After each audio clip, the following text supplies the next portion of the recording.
Gracia y paz.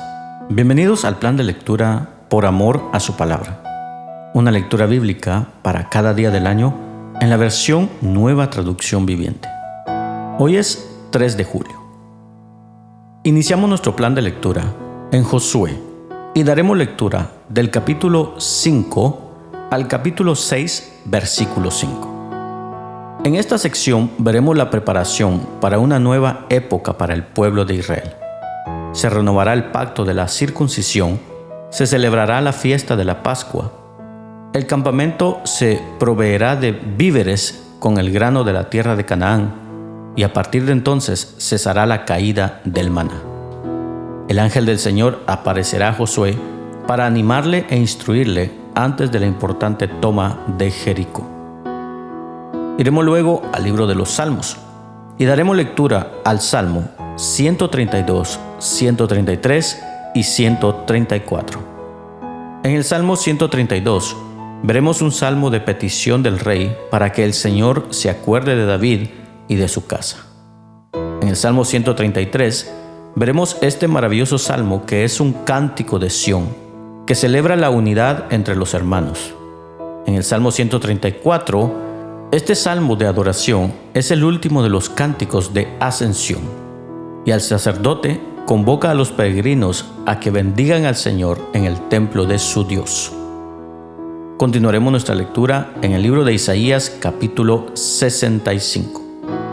En este capítulo tenemos el llamado de Dios a los gentiles y el rechazo de los judíos. A pesar de este rechazo, el Señor se preservará un remanente. Culminaremos nuestra lectura el día de hoy en el Evangelio de Mateo, capítulo 13. El Maestro nos dará grandes enseñanzas por medio de una serie de parábolas y conoceremos mejor verdades eternas. Y así damos inicio en Josué, capítulo 5. Escuchemos. Cuando todos los reyes amorreos al occidente del Jordán y todos los reyes cananeos que vivían a lo largo de la costa del mar Mediterráneo oyeron cómo el Señor había secado el río Jordán para que el pueblo de Israel pudiera cruzar, se desanimaron y quedaron paralizados de miedo a causa de los israelitas. En esos días, el Señor le dijo a Josué: prepara cuchillos de piedra y circuncida a esta segunda generación de israelitas. Así que Josué preparó cuchillos de piedra y circuncidó a toda la población masculina de Israel en Gibeá a Aralot. Josué tuvo que circuncidarlos, porque todos los hombres que tenían edad suficiente para ir a la guerra cuando salieron de Egipto habían muerto en el desierto. Todos los que salieron de Egipto habían sido circuncidados, pero no los que nacieron después del Éxodo, durante los años en el desierto. Los israelitas anduvieron 40 años en el desierto hasta que murieron todos los hombres que salieron de Egipto y que tenían edad para ir a la guerra. Ellos habían desobedecido al Señor. Por eso el Señor juró que no los dejaría entrar en la tierra que había prometido darnos, una tierra donde fluyen la leche y la miel. Entonces Josué circuncidó a los hijos de esos israelitas, los que habían crecido para tomar el lugar de sus padres, porque no habían sido circuncidados en el camino a la tierra prometida. Después de ser circuncidados, todos los varones descansaron en el campamento hasta que sanaron. Luego el Señor le dijo a Josué: hoy he hecho que la vergüenza de su esclavitud en Egipto salga rodando como una piedra. Por eso ese lugar se llama Gilgal hasta el día de hoy. Mientras los israelitas acampaban en Gilgal, sobre la llanura de Jericó, celebraron la Pascua al atardecer del día 14 del primer mes. Justo al día siguiente, empezaron a comer pan sin levadura y grano tostado, cosechado de la tierra. El maná dejó de caer el día que empezaron a comer de las cosechas de la tierra y nunca más se vio.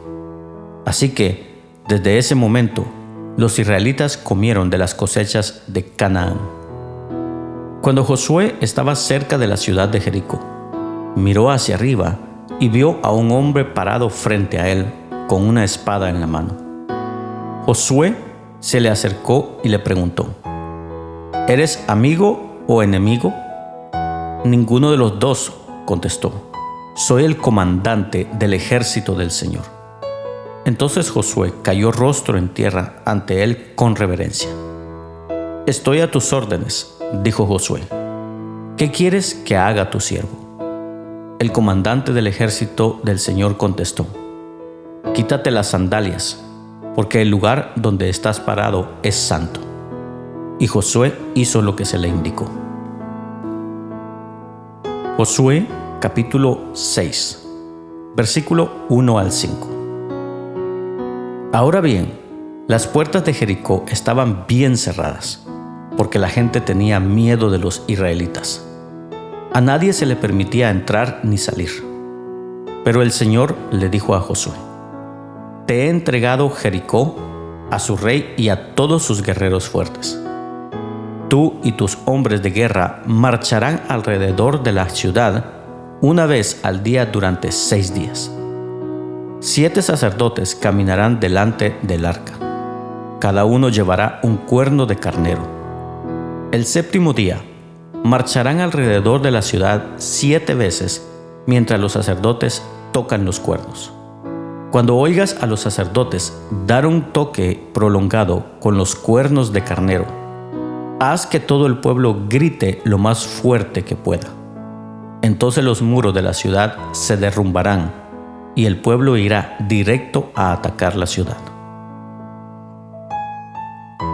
Vayamos ahora al libro de los Salmos, capítulo 132, 133 y 134. Escuchemos. Señor, acuérdate de David y de todo lo que sufrió. Le hizo una promesa solemne al Señor, le juró al poderoso de Israel: No iré a mi hogar, ni me permitiré descansar. No dejaré que mis ojos duerman, ni cerraré los párpados adormecidos, hasta que encuentre un lugar donde construir una casa para el Señor, un santuario para el poderoso de Israel. Oímos que el arca estaba en Efrata. Luego la encontramos en los campos distantes de Jaar. Vayamos al santuario del Señor, adoremos al pie de su trono. Levántate, oh Señor, y entra en tu lugar de descanso, junto con el arca, símbolo de tu poder. Que tus sacerdotes se vistan de santidad, que tus leales servidores canten de alegría. Por amor a tu siervo David, no rechaces al rey que has ungido. El Señor le hizo un juramento a David con una promesa que nunca retirará. Pondré a uno de tus descendientes en tu trono. Si tus descendientes obedecen las condiciones de mi pacto y las leyes que les enseño, entonces tu linaje real continuará por siempre y para siempre. Pues el Señor ha escogido a Jerusalén, ha querido que sea su hogar. Este es mi lugar de descanso para siempre, dijo. Viviré aquí porque este es el lugar que he deseado. Bendeciré a esta ciudad y la haré próspera. Saciaré a sus pobres con alimento. Vestiré a sus sacerdotes con santidad. Sus fieles servidores cantarán de alegría. Aquí aumentaré el poder de David. Mi ungido será una luz para mi pueblo. Vestiré de vergüenza a sus enemigos, pero él será un rey glorioso. Salmo 133. Qué maravilloso y agradable es cuando los hermanos conviven en armonía. Pues la armonía es tan preciosa como el aceite de la unción que se derramó sobre la cabeza de Aarón, que corrió por su barba hasta llegar al borde de su túnica. La armonía es tan refrescante como el rocío del monte Hermón que cae sobre las montañas de Sión. Y allí el Señor ha pronunciado su bendición, incluso la vida eterna. Salmo 134.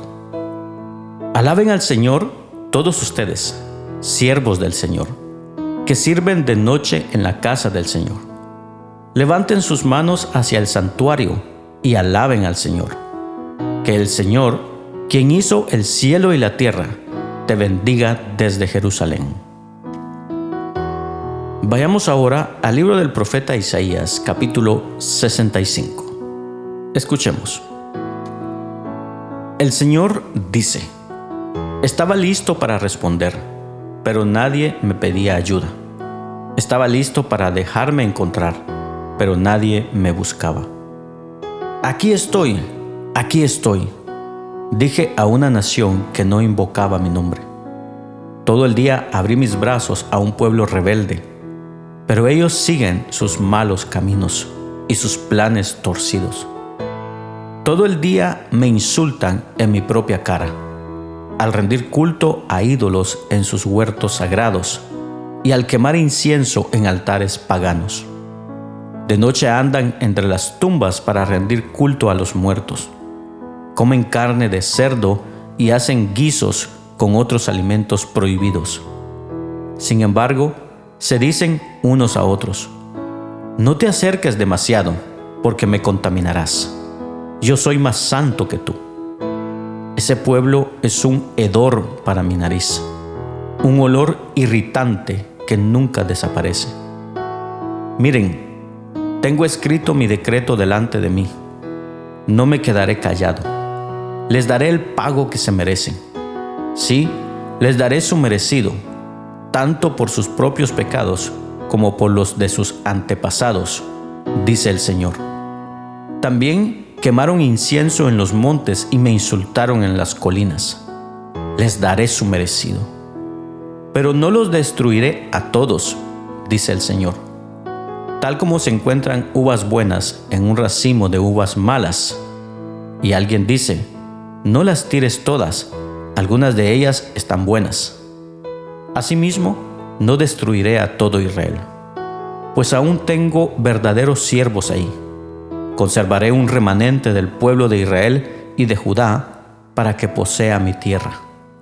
Aquellos a quienes yo escoja la heredarán, y mis siervos vivirán allí. La llanura de Sarón se llenará nuevamente de rebaños para mi pueblo que me busca, y el valle de Acor será lugar de pastoreo para las manadas. Pero como el resto de ustedes abandonó al Señor y se olvidó de su templo, y como preparó fiestas para honrar al Dios de la fortuna y le ofreció vino mezclado al Dios del destino, ahora yo los destinaré a ustedes a la espada. Todos ustedes se inclinarán delante del verdugo, pues cuando los llamé, ustedes no me respondieron. Cuando hablé, no me escucharon. Pecaron deliberadamente ante mis propios ojos y escogieron hacer lo que saben que yo desprecio. Por lo tanto, esto dice el Señor soberano: mis siervos comerán, pero ustedes pasarán hambre. Mis siervos beberán, pero ustedes tendrán sed. Mis siervos se alegrarán, pero ustedes estarán tristes y avergonzados. Mis siervos cantarán de alegría, pero ustedes llorarán de angustia y desesperación. El nombre de ustedes será una maldición entre mi pueblo, porque el Señor soberano los destruirá, y llamará a sus verdaderos siervos por otro nombre. Y todos los que invoquen una bendición o hagan un juramento lo harán por el Dios de la verdad. Dejaré a un lado mi enojo y olvidaré la maldad de los tiempos pasados. Miren, estoy creando cielos nuevos y una tierra nueva, y nadie volverá siquiera a pensar en los anteriores. Alégrense, regocíjense para siempre en mi creación. Y miren, yo crearé una Jerusalén que será un lugar de felicidad, y su pueblo será fuente de alegría. Me gozaré por Jerusalén y me deleitaré en mi pueblo, y el sonido de los llantos y los lamentos jamás se oirá en ella. Los bebés ya no morirán a los pocos días de haber nacido, ni los adultos morirán antes de haber tenido una vida plena. Nunca más se considerará anciano a alguien que tenga 100 años. Solamente los malditos morirán tan jóvenes. En esos días, La gente habitará en las casas que construya y comerá del fruto de sus propios viñedos. A diferencia del pasado, los invasores no les quitarán sus casas ni les confiscarán sus viñedos. Pues mi pueblo vivirá tantos años como los árboles, y mis escogidos tendrán tiempo para disfrutar de lo adquirido con su arduo trabajo. No trabajarán en vano, y sus hijos no estarán condenados a la desgracia, porque son un pueblo bendecido por el Señor, y sus hijos también serán bendecidos. Les responderé antes de que me llamen. Cuando aún estén hablando de lo que necesiten, me adelantaré y responderé a sus oraciones. El lobo y el cordero comerán juntos, el león comerá heno como el buey, pero las serpientes comerán polvo. En esos días nadie será herido ni destruido en mi monte santo. Yo, el Señor, he hablado. Culminamos nuestra lectura el día de hoy a través del Evangelio de Mateo, capítulo 13. Escuchemos. Más tarde, ese mismo día, Jesús salió de la casa y se sentó junto al lago. Pronto se reunió una gran multitud alrededor de él, así que entró en una barca. Se sentó allí y enseñó mientras la gente estaba de pie en la orilla. Contó muchas historias en forma de parábola, como la siguiente. Escuchen. Un agricultor salió a sembrar. A medida que esparcía las semillas por el campo, algunas cayeron sobre el camino y los pájaros vinieron y se las comieron. Otras cayeron en tierra poco profunda, con roca debajo de ella. Las semillas germinaron con rapidez porque la tierra era poco profunda, pero pronto las plantas se marchitaron bajo el calor del sol y, como no tenían raíces profundas, murieron. Otras semillas cayeron entre espinos, los cuales crecieron y ahogaron los brotes.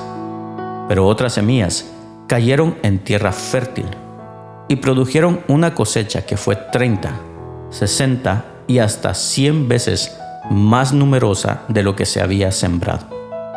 El que tenga oídos para oír, que escuche y entienda. Sus discípulos vinieron y le preguntaron: ¿por qué usas parábolas cuando hablas con la gente? A ustedes se les permite entender los secretos del reino del cielo, les contestó, pero a otros no. A los que escuchan mis enseñanzas se les dará más comprensión y tendrán conocimiento en abundancia, pero a los que no escuchan se les quitará aún lo poco que entiendan. Por eso uso estas parábolas.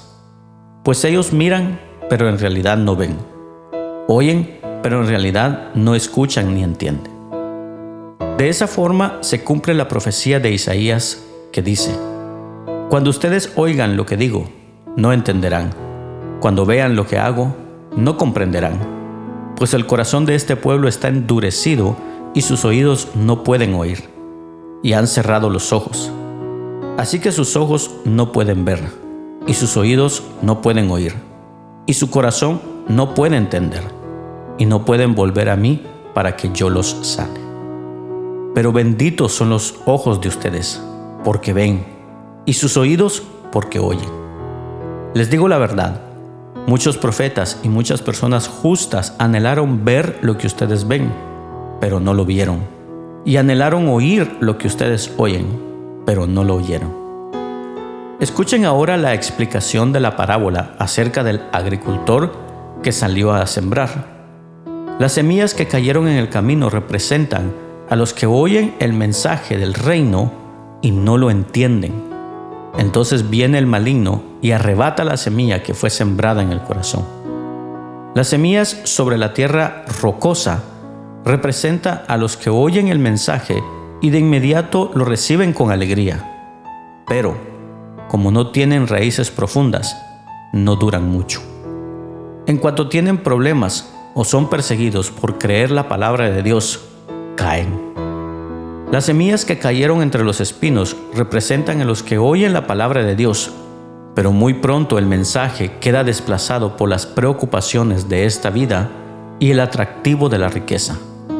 así que no se produce ningún fruto.